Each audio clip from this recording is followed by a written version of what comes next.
परिचय। छात्रों, क्या आप जानते हैं कि पूर्णांक क्या है? एक पूर्ण संख्या जो धनात्मक, ऋणात्मक या शून्य हो सकती है। सही। और पूर्ण संख्या क्या होती है? संख्याओं का वही समुच्चय जिसमें शून्य और सभी प्राकृतिक संख्याएं हों। बहुत अच्छे। आज हम वास्तविक संख्याओं के बारे में पढ़ेंगे। वास्तविक संख्याएं परिमेय और अपरिमेय संख्याओं से बनती हैं। वास्तविक संख्या पद्धति के कई उपसमुच्चय पूर्णांक, प्राकृतिक संख्या या पूर्ण संख्या होते हैं। आइए वास्तविक संख्याओं के बारे में विस्तार से अध्ययन करें। उद्देश्य। इस पाठ के अंत में आप निम्न करने में सक्षम हो जाएंगे।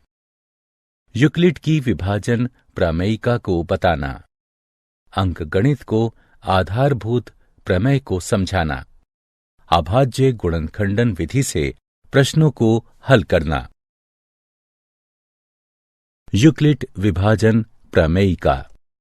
दो धनात्मक पूर्णांक a और b दिए रहने पर ऐसी अद्वितीय पूर्ण संख्याएं q और r विद्यमान हैं कि a बराबर bq जमा r, शून्य छोटा या बराबर है r, छोटा है b से। उदाहरण के लिए a बराबर 15, b बराबर 3 के लिए 15 बराबर 3 गुणा 5 जमा शून्य है, जहां q बराबर 5 और r बराबर शून्य है। प्रमेयिका। प्रमेयिका एक सिद्ध कथन होती है जिसका प्रयोग दूसरे कथनों को सिद्ध करने में होता है। एल्गोरिथम सुविचारित चरणों की श्रृंखला होते हैं जो एक प्रकार के प्रश्नों को हल करने की विधि प्रदान करते हैं। यूक्लिड विभाजन प्रमेयिका का प्रयोग दो संख्याओं का HCF ज्ञात करने के लिए किया जा सकता है। इसका प्रयोग संख्याओं की कुछ उभयनिष्ठ विशेषताएं ज्ञात करने के लिए भी किया जा सकता है। HCF कैसे ज्ञात करते हैं? दो धनात्मक पूर्णांकों C और D, C बड़ा है D से, का HCF ज्ञात करने के लिए हमें निम्न चरणों से इसका अनुसरण करना होता है। चरण 1। C और D पर यूक्लिड विभाजन प्रमेयिका का प्रयोग करिए। इसलिए हम ऐसे Q और R ज्ञात करते हैं कि C बराबर DQ जमा R हो। चरण 2। यदि R बराबर शून्य है तथा D, C और D का HCF है। यदि R शून्य के बराबर नहीं है तो D और R पर विभाजन प्रमेयिका का प्रयोग कीजिए। चरण 3। इस प्रक्रिया को तब तक जारी रखिए जब तक कि शेषफल शून्य न हो जाए। इसी स्थिति में प्राप्त भाजक ही वांछित HCF है। HCF परिकलन का उदाहरण। आइए यूक्लिड एल्गोरिथम के प्रयोग से 455 और 42 का HCF ज्ञात करें। हल। चूंकि 455 बड़ा है 42 से, इसलिए हम 455 बराबर 42 गुणे 10 जमा 35 प्राप्त करने के लिए 455 और 42 पर यूक्लिड की विभाजन प्रमेयिका का प्रयोग करते हैं। शेषफल शून्य नहीं है, इसलिए हम 42 और 35 पर प्रमेयिका का प्रयोग करते हैं। 42 बराबर 35 गुणे 1 जमा 7। अभी भी शेषफल शून्य नहीं है, अतः हम 35 और 7 पर विभाजन प्रमेयिका का प्रयोग करते हैं। 35 बराबर 7 गुणे 5 जमा 0। हम देख सकते हैं कि शेषफल शून्य हो गया है और हम आगे नहीं जा सकते। इसलिए 455 और 42 का HCF इस स्थिति में विभाजक यानी 7 होगा।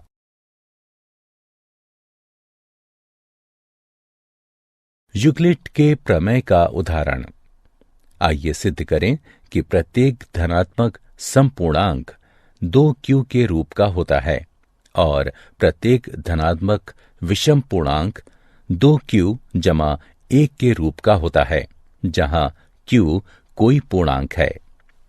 हल। मान लीजिए a कोई धनात्मक पूर्णांक है तथा b बराबर 2 है। तब यूक्लिड विभाजन एल्गोरिथम से ऐसे पूर्णांक q और r हैं इस तरह से कि a बराबर 2q जमा r, जहां 0 छोटा या बराबर है, r छोटा है 2 से।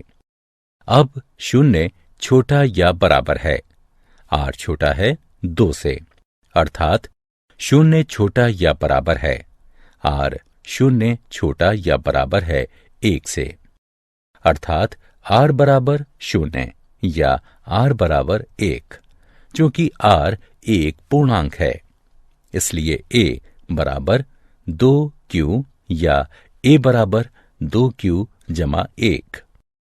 यदि a बराबर 2q है तो a एक धनात्मक पूर्णांक है। हम जानते हैं कि धनात्मक पूर्णांक या तो सम या विषम हो सकते हैं, इसलिए कोई भी धनात्मक विषम पूर्णांक 2q जमा 1 के रूप का होगा।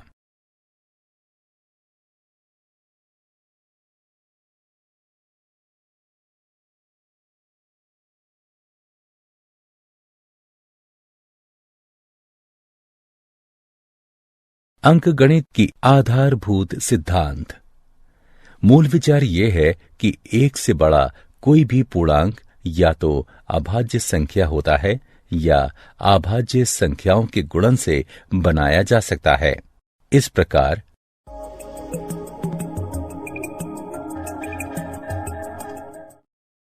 आइए परिभाषा से शुरू करें।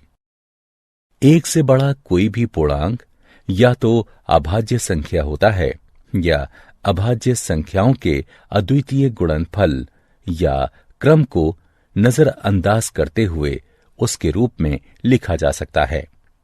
इन संख्याओं को देखिए। 2 अभाज्य है, 3 अभाज्य है, 4 2 गुणा 2 है, 5 अभाज्य है, 6 2 गुणा 3 है, 7 अभाज्य है, 8 2 गुणा 2 गुणा 2 है, 9 3 गुणा 3 है, 10 2 गुणा 5 है, 11 अभाज्य है, इत्यादि।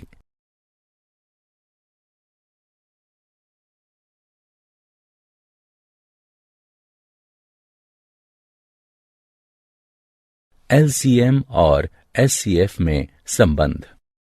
किन्हीं भी दो धनात्मक पूर्णांकों a और b के लिए एचसीएफ ए बी गुणा एलसीएम ए बी बराबर a गुणा b। उदाहरण, यदि a बराबर 3 और b बराबर 6 है, एचसीएफ 3 6 गुणा एलसीएम 3 6 बराबर 3 गुणा 6 बराबर 18। यदि हमारे पास दो धनात्मक पूर्णांकों का एलसीएम है तो हम इस परिणाम को प्रयोग करके उनका एचसीएफ ज्ञात कर सकते हैं। हम किन्हीं दो संख्याओं का एचसीएफ और एलसीएम अभाज्य गुणनखंडन की सहायता से ज्ञात कर सकते हैं। आइए देखें कि कैसे। 510 और 276 का एलसीएम और एचसीएफ ज्ञात कीजिए। 510 बराबर 2 गुणा 3 गुणा 5 गुणा 17। 276 बराबर 2 गुणा 2 गुणा 3 गुणा 23। 510 और 276 के उभयनिष्ठ गुणनखंड 2 और 3 हैं, अतः एचसीएफ बराबर 2 गुणा 3। एलसीएम ज्ञात करने के लिए उभयनिष्ठ गुणनखंडों को एक बार फिर लिखिए और फिर बचे हुए अभाज्य गुणनखंडों को लिखिए और फिर इन दोनों का गुणन कर दीजिए। आपको दी गई संख्या का एलसीएम प्राप्त हो जाएगा। 510 बराबर 2 गुणा 3 गुणा 5 गुणे 17। 276 बराबर 2 गुणा 2 गुणा 3 गुणा 23। उभयनिष्ठ गुणनखंड 2 और 3 हैं और 510 के बचे हुए अभाज्य गुणनखंड 5 गुणा 17 है तथा 276 के बचे हुए अभाज्य गुणनखंड 2 गुणा 23 है। अतः 510 और 276 का एलसीएम है बराबर 2 गुणा 3 गुणा 5 गुणा 17 गुणा 2 गुणा 23 बराबर 23,460। आइए देखें कि एलसीएम और एचसीएफ के गुणनफल और स्वयं उन संख्याओं के गुणनफल में क्या संबंध है। ऊपर के उदाहरण में संख्याओं का गुणनफल बराबर 510 गुणे 276 बराबर 1,40,760। एचसीएफ और एलसीएम का गुणनफल बराबर 23,460 गुणा 6 बराबर 1,40,760। अतः एचसीएफ और एलसीएम का गुणनफल बराबर संख्याओं का गुणनफल दो संख्याओं ए और बी के लिए एचसीएफ ए बी गुणे एलसीएम ए बी बराबर ए गुणा बी। उदाहरण, दो संख्याओं का एलसीएम 126 है। यदि एक संख्या 18 है और संख्याओं का एचसीएफ 2 है तो दूसरी संख्या ज्ञात कीजिए। हम जानते हैं कि दोनों संख्याओं का गुणनफल बराबर होगा उनके एलसीएम और एचसीएफ के गुणनफल के, यानी 18 गुणा x बराबर 126 गुणा 2। यहां x दूसरी संख्या है, यानी x बराबर 126 गुणे 2 बटे 18 है, तो x बराबर 14 होगा।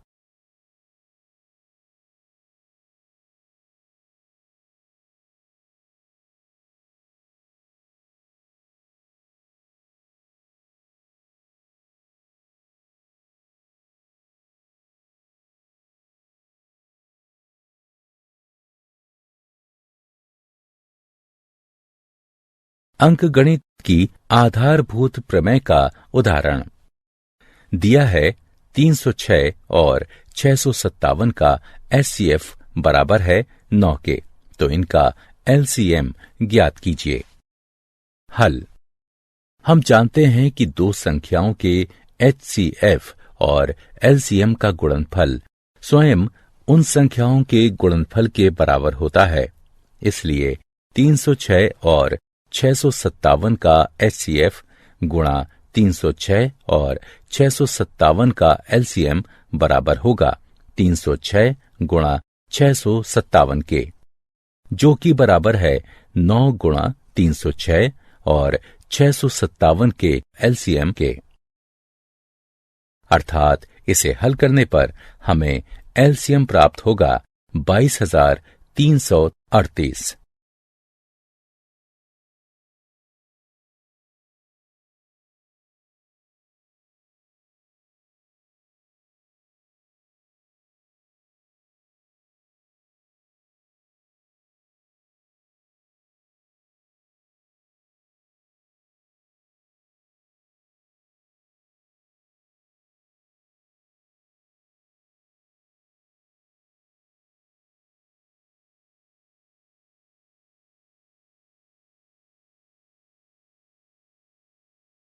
क्या आप जानते हैं 17वीं शताब्दी में सर्वप्रथम डेकार्टे ने बहुपदों के मूल को व्यक्त करने के लिए रियल शब्द का प्रयोग किया और उन्हें इमेजिनरी संख्याओं से अलग किया।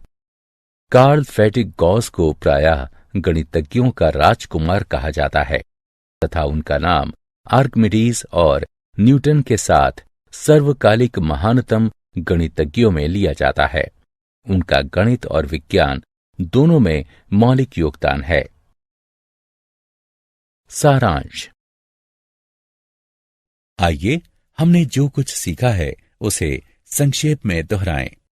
यूक्लिड विभाजन प्रमेय का दो धनात्मक पूर्णांक a और b दिए रहने पर ऐसी अद्वितीय पूर्ण संख्याएं q और r विद्यमान है कि A बराबर BQ जमा R, जहां शून्य छोटा या बराबर है R से और B R से बड़ा है। यूक्लिड विभाजन एल्गोरिथम। ये यूक्लिड विभाजन प्रमेयिका पर आधारित है। इसके अनुसार किन्हीं दो धनात्मक पूर्णांकों A और B, जहां B बड़ा है A से, इसका HCF निम्न प्रकार ज्ञात किया जा सकता है। चरण 1, विभाजन प्रमेयिका का प्रयोग करके Q और R ज्ञात कीजिए, जहां A बराबर BQ जमा R, शून्य छोटा या बराबर है, R छोटा है B से। चरण 2, यदि R बराबर शून्य है तो HCF B है।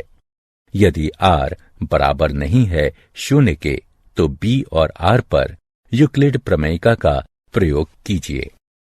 चरण 3, इस प्रक्रिया को तब तक दोहराते रहिए जब तक कि शेषफल शून्य ना हो जाए। इस स्थिति में भाजक ही HCF AB होगा। साथ ही HCF AB बराबर HCF BR। अंकगणित की आधारभूत प्रमेय। प्रत्येक भाज्य संख्या को अभाज्य संख्याओं के एक गुणनफल के रूप में व्यक्त किया जा सकता है तथा यह गुणनखंडन अभाज्य गुणनखंडों के आने वाले क्रम के बिना अद्वितीय होता है।